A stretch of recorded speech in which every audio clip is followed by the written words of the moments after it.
How many people are sick this week? Just a little bit. Yeah, yeah. It's a good fraction. There's sick of the commercialism. Sure. And people are saying, My Valentine's Day present was I got to go out for wings last night. I'm happy about that. We're streaming and we're going, and we've been talking a little bit about relative velocity. And the basic idea is that in order to track motion in the real world, that is, to describe how something moves between landmarks, we want to know the velocity of an object relative to the ground. That is, the velocity we think about when we're driving around. But when we have a vehicle or a swimmer or something like that that is in a fluid, they tend to exert their effort relative to something that's moving. So we have a mathematical way of dealing with this. This is the idea of relative velocity.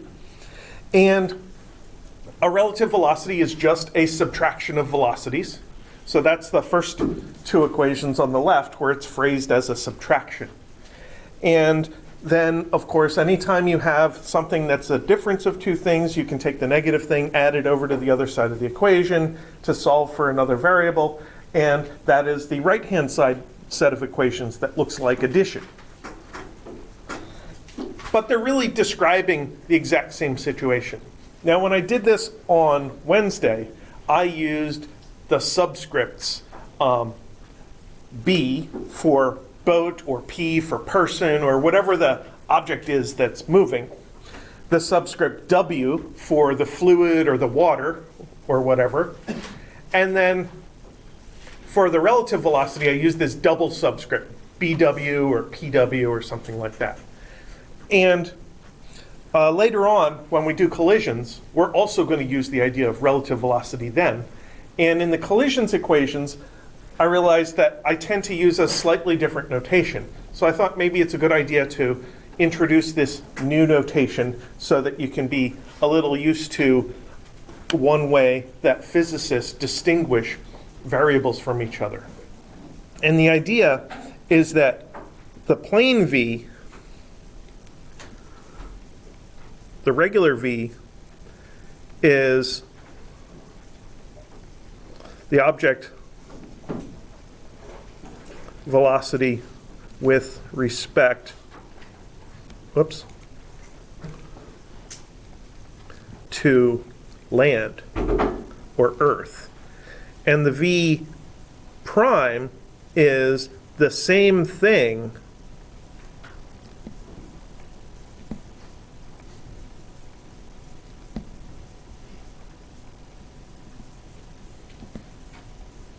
with respect to the fluid it's in. So picture walking around and you get to one of those moving sidewalks that they have at airports. You're moving forward, the sidewalk's moving forward, you get to the sidewalk, and all of a sudden you're moving forward really, really fast. Now, if you're like me, what you probably do is you just stop and let the sidewalk do the work and you take a break and check your messages. But some people are in a hurry and they keep walking forward when they get to this moving sidewalk. So what they get is a boost of speed from the moving sidewalk. And that's what this second equation is describing. That if you have a positive velocity that you're creating and you get to this moving thing, the moving sidewalk, it can give you some extra positive velocity. And we talked about that on Wednesday in the context of a boat or a plane moving downstream. And then if you turn around and go the other way, if you walk reverse to the moving sidewalk, exactly what happens depends on whether the sidewalk is moving faster or if you're moving faster. Because if you're moving faster, then you win and you get to go against the moving sidewalk, but slowly. If the sidewalk wins, then you're walking forward and the sidewalk's going backwards, and it just ends up looking kind of weird. And you don't get to make progress. But either way, that addition of your effort velocity, the v prime, relative to the moving thing, and the sidewalk velocity, which is kind of like a fluid you could be swimming in, that ends up looking like subtraction if the two vectors are pointed in the opposite directions. So today, what I want to look at is two-dimensional cases. And we just barely touched on the idea on Wednesday because I wanted to give you a clue about the homework, but I want to go into it in a little bit more detail and do full examples and stuff. So the typical context for this is the idea of a river crossing. And this could apply even if you're thinking about crossing a current. So if you go out and swim in the Gulf of Mexico because you're smart enough not to swim in the Corpus Christi Bay because it's polluted. So you go out there and you find yourself in one of these rip currents or rip tides. It is a bunch of flowing water that moves away from shore, but it's not infinitely wide. It's 40, 50 feet wide. And you may find that it is faster than you, so you can't swim against it and get back to shore. If you tried to do that, you'll just get swept further out to sea, then you'll get tired and drown. So that's not what you want to do. You have to swim sideways across the current in order to actually get out of it. And that's kind of what's happening here in our typical situation. So I like to draw the current or the river as going from left to right. So there is V water is equal to, let's go with 3 meters per second. So we have water coming in from the left and going off out to the right. And let's have a fast swimmer.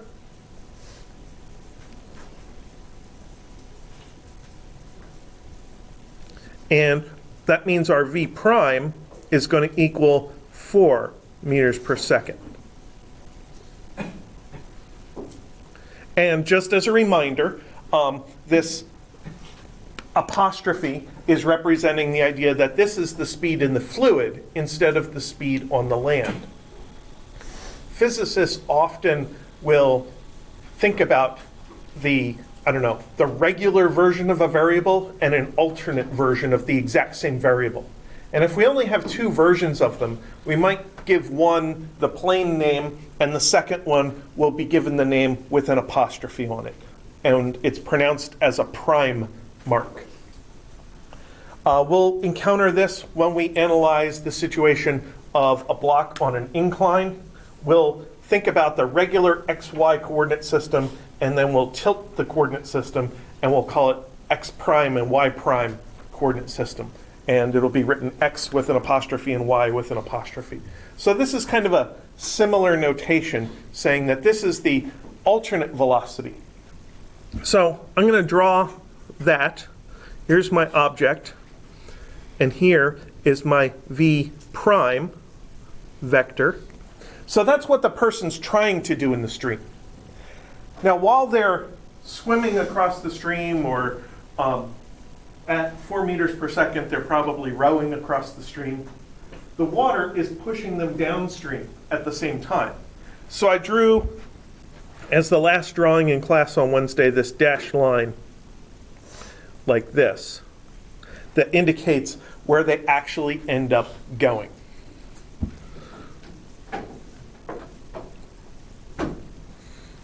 So if you put these two together, you can make a little vector diagram where this is your V prime, and then here is your V water. And what we're supposed to do is figure out V, which is equal to V prime plus V water.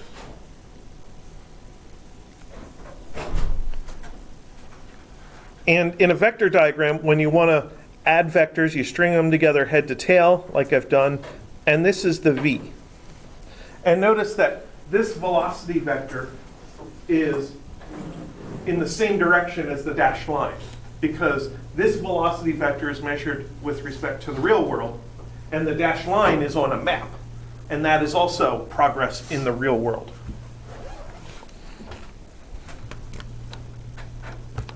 So if this is 3 and this one is 4, then how long is the vector plane v, which is the diagonal? It's 5, because this is a right triangle, and it's a special right triangle with the smallest possible integer values. And we can basically say that v squared is v prime squared plus v water squared.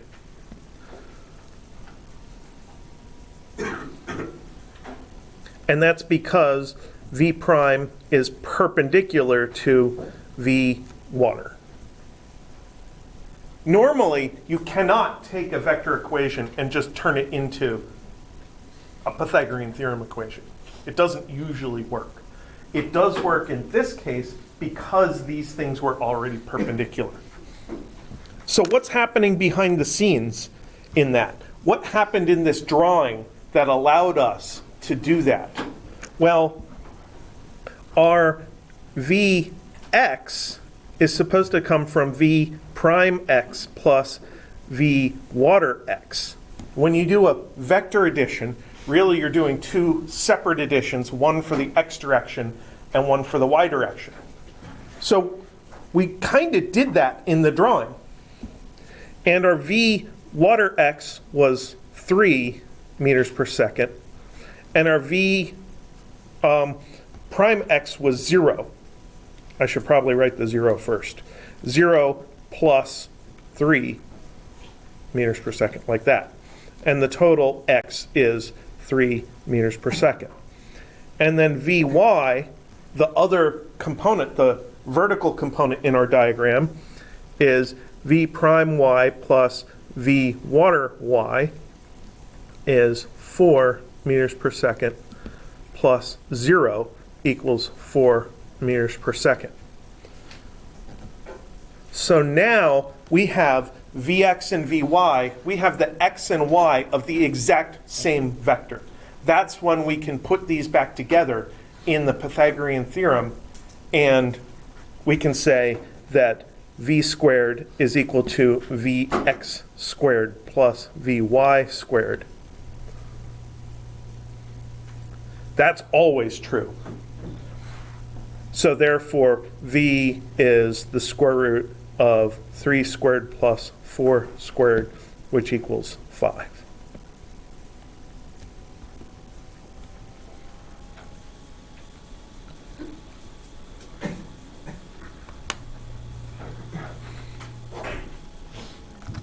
So in this case, because our velocity isn't really against the velocity of the current, we end up moving faster relative to land than we can actually swim ourselves, but not much faster. We can swim or row our boat at 4 meters per second, and our net speed relative to the ground is 5 meters per second. So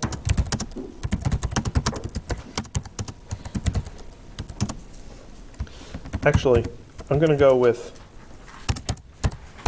840 meters wide for our river. Do I need that?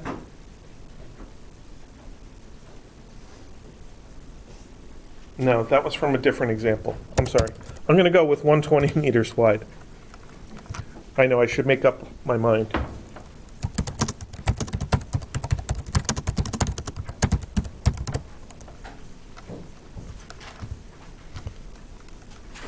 So then we can think about the relationship between our x motion down the stream and our y motion across the stream.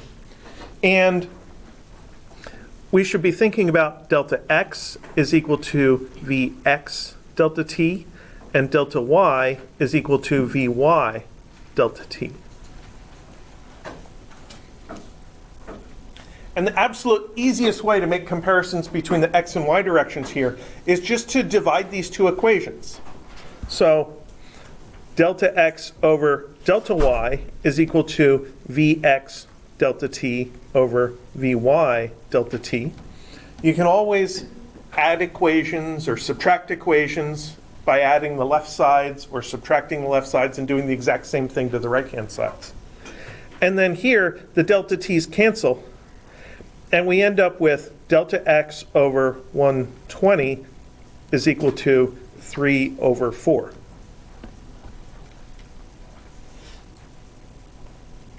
So 3/4 of 120 is delta x is equal to 90 meters.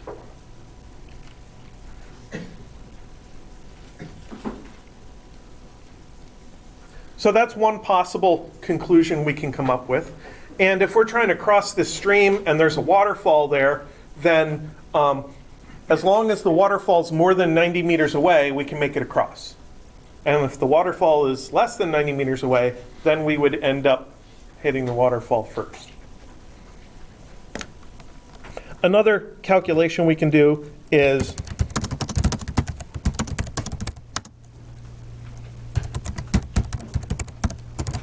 what's the angle of our trajectory?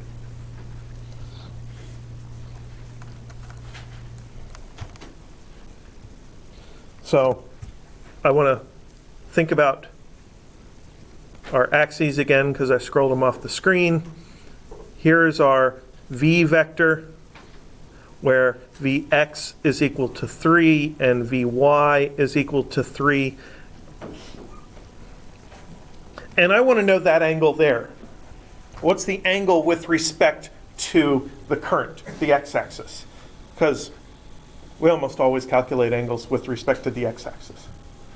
So then I can think about the fact that the opposite of this triangle is the y component, which is 3, the adjacent, the y component's 4, isn't it?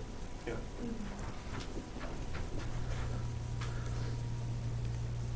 Actually, I'm going to leave it there as a mistake. So the y component is 4, and the x component is 3. So then tan theta is equal to Vy over Vx is 4/3. So theta is the inverse tangent of 4/3, which I believe comes out to 53.1 degrees. I've done too many right triangles, or too many 3, 4, 5 triangles. Yeah.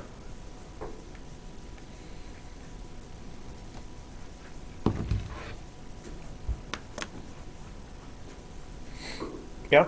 When we do angles, do you want us to do the closest whole number or like the... Well, in WebAssign, you're required to give an answer which is within 3%. That's your tolerance for answers. And for an angle of around 50, 1% would be 0.5. So 3% would be 1.5. So it would be acceptable to round to the nearest integer here. Now, if you're in the middle of a calculation and you're going to do more things, I would keep extra accuracy. So my tendency is to keep 3 significant figures unless I find out I need more. And you end up needing more if you subtract 2 values that are fairly large values, like 10 and 9.9, and if you subtract them to get 0.1, then you don't want a fuzziness of 0.1 on your input values because your output value is only 0.1. If your output value has an error of 0.1 and its value is only 0.1, then it's basically all error, and that doesn't work. So then you need to go back and redo the calculation with more accuracy. Usually that's accurate enough three significant figures to get the target of 3% in the end. Now on the test next week, it's going to be multiple choice. So I will give you a few options as to the answer. And you can tell by scanning through the options about how accurate you need to be. Because if my choices are 49, 50, 51, and 52, you know you're rounding to the nearest integer.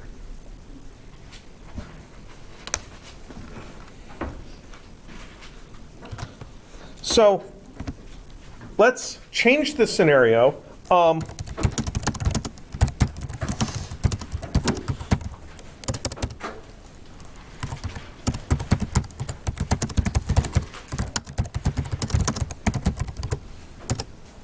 What if we actually want to swim or row directly across the river?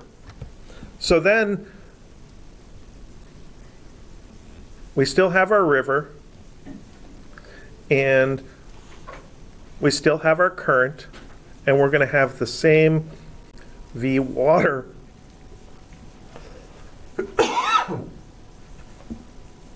equals 3 meters per second. And we're still going to have V prime equals 4 meters per second. But here we are, and we want our path to be directly across the river. So if we point the nose of our rowboat directly across the river, or if we point our own nose directly across the river, then we'll get swept downstream and we won't follow the dashed line. So we need to compensate for that by aiming upstream a little bit. So we're going to aim ourselves,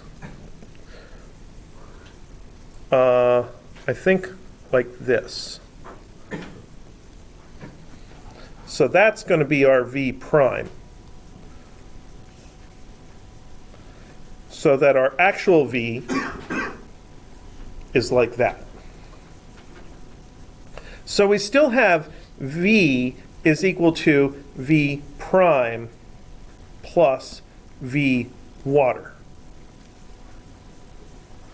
But now the two things on the right-hand side of the equation are not perpendicular to each other, and it makes the equation a little weird to think about. So what I'm going to do is I'm going to go and solve for the diagonal vector, because two of my vectors are cardinal vectors along the x and y, and one of my vectors is diagonal. I'll solve for the diagonal vector. That's V prime is equal to V minus V water, which is the original definition of relative velocity, is a subtraction of two velocities.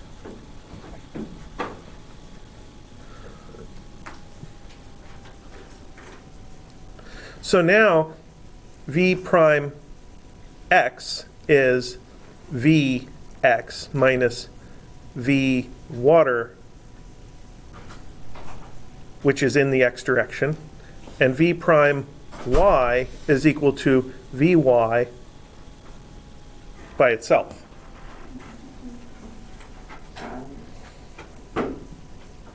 So in the x equation,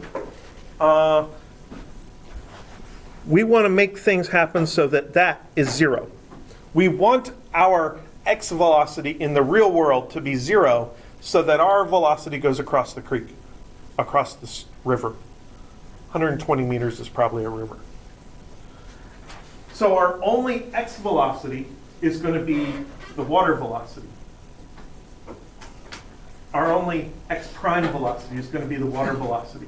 So if the water is 3 meters per second in the plus direction, we need to have a prime velocity of negative 3 meters per second. So it's to the left. So this is going to be minus 3 meters per second. And this one, we don't know. But what we do have is a way to represent both the x and y components of the same vector. So we can say that v prime squared equals v prime x squared plus v prime y squared. So any vector, the magnitude squared is the x component squared plus the y component squared.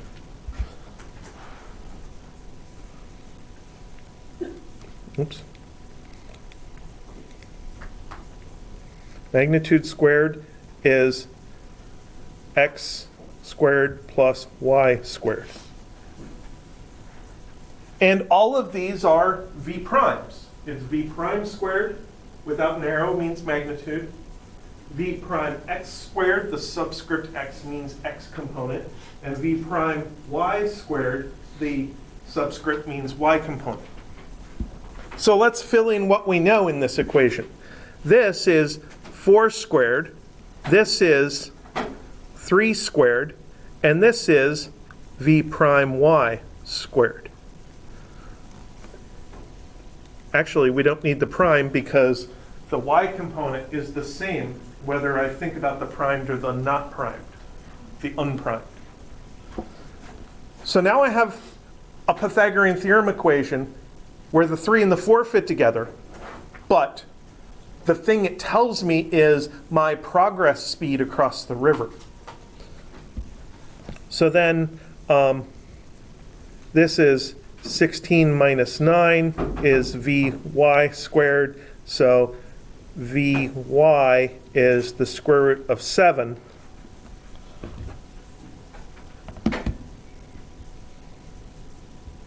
Square root of 7 is 2.65 meters per second. So if I draw a little axis for my v prime, it's going to be this way, kind of like that.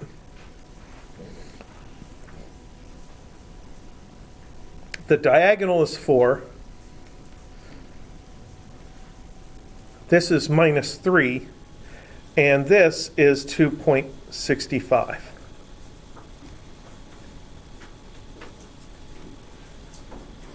So this is a diagram of my v prime vector.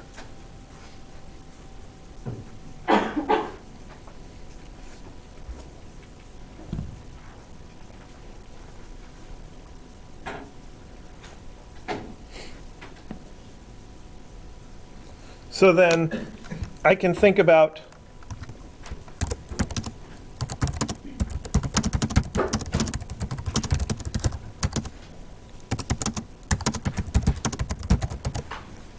how much time it takes to cross the 120 meter wide river. So that's coming from delta y is vy delta t, our standard displacement velocity relationship. So this is my 120, this is my 2.65, and my delta t, which means that my delta t is 120 over 2.65 is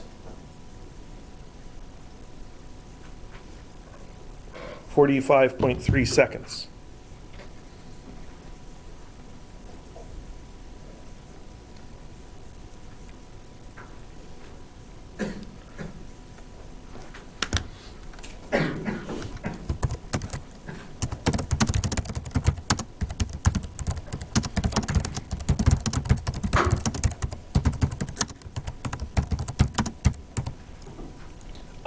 When we did this the first time, for comparison, if we point our nose straight across, then our delta t is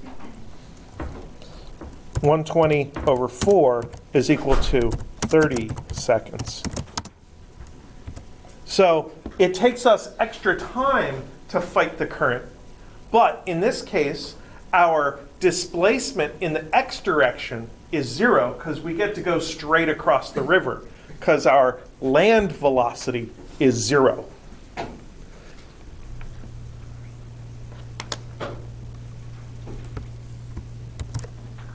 So the extra time is compensated for by kind of canceling out that drift downstream. So if you are stuck in one of these rip currents or They used to be called rip tides, but they're not really tides, so they don't like to call them that. You should swim across the current. You can point yourself a little bit toward shore if you want to minimize your drift, but really swimming across the current will get you into water that is not flowing away from shore. Then you can float and rest for a minute or two and then start working your way back to shore again. One more thing.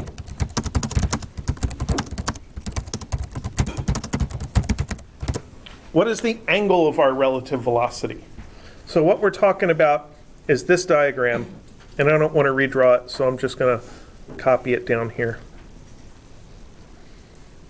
Wow, I grabbed way too much stuff. I'll deal with it when I get there.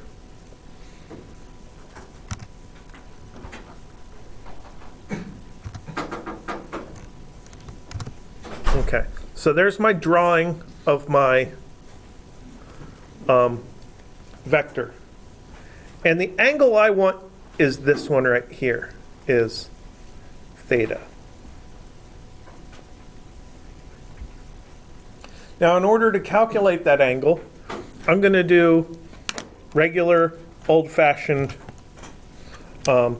triangle trig.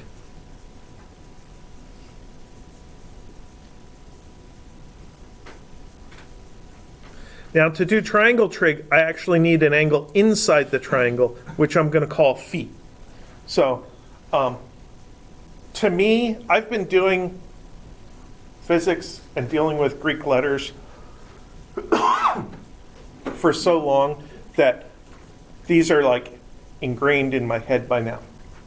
But theta is the one with the horizontal line across it, phi is the one with the vertical line across it. And those are the typical first and second variables that we use for angles. Just like for coordinates, we use x and y. With angles, we use theta and phi. And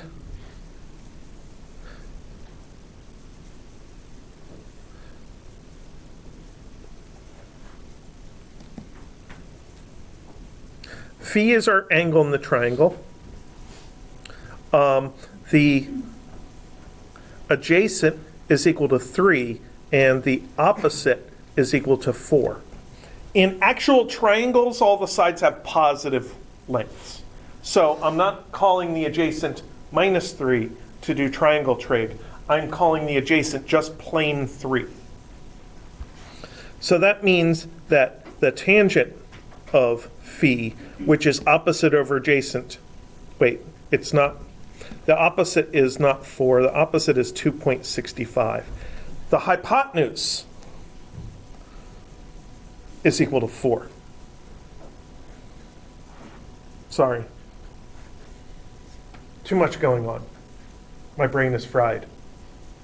Fortunately, it's Friday. So, if we want to find phi from these sides of a triangle, we can use any of the trig functions we want, but typically when we want to find an angle, we do it from the tangent function. So our tangent phi is 2.65 over 3, which means phi is equal to the inverse tangent of 2.65 over 3. Inverse tangent parentheses 2.65 over 3, which is 41.5 degrees.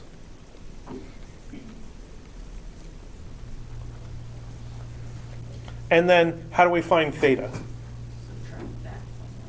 So theta and phi together add up to 180. So then theta is 180 minus phi is 138.5 degrees.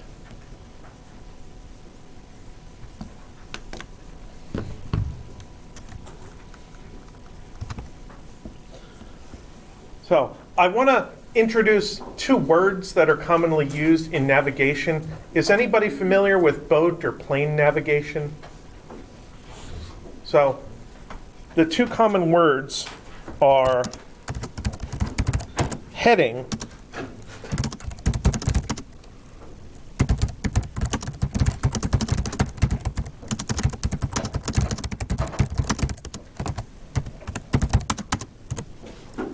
which is where the vehicle points in the water or in the air.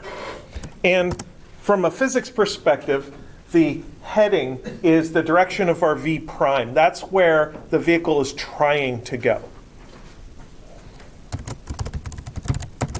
And a bearing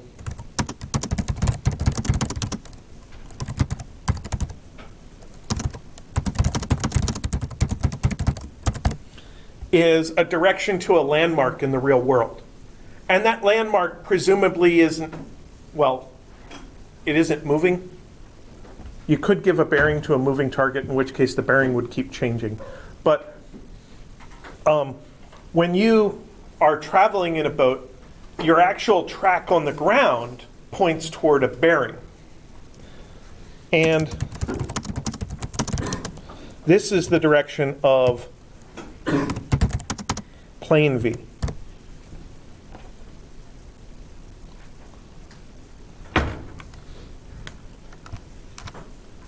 So what we found when V water is equal to 3 meters per second, oops,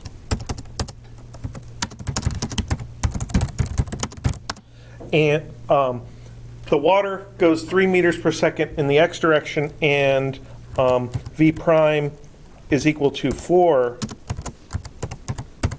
meters per second.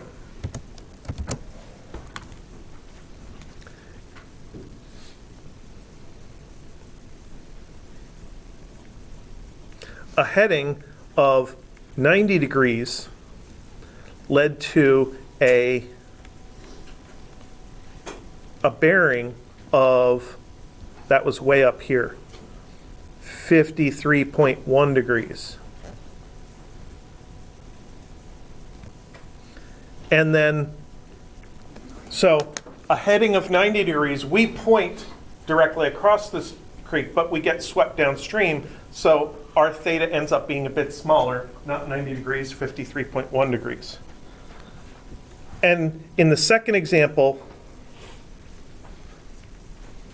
a heading of 138.5 degrees leads to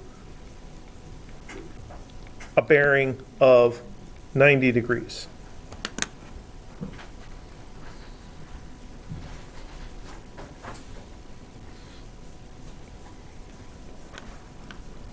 So the amount of shift is different, because this is like a 30-something odd degree change, less than 40 degree change. And this is a 48.5 degree change. So you can't just subtract angles. You actually have to draw out triangles, and you can subtract components. And that's going to be true generally whenever we're adding or subtracting vectors. If you need to find angles, you need to break your vectors down into components, do your addition and subtraction, and then you can reassemble them later back into magnitude and direction, if that's what you're looking for. All right, so that is the stuff I wanted to talk about relative velocity. Does anybody have any questions for me? Yeah. Will we get a review, like a sheet?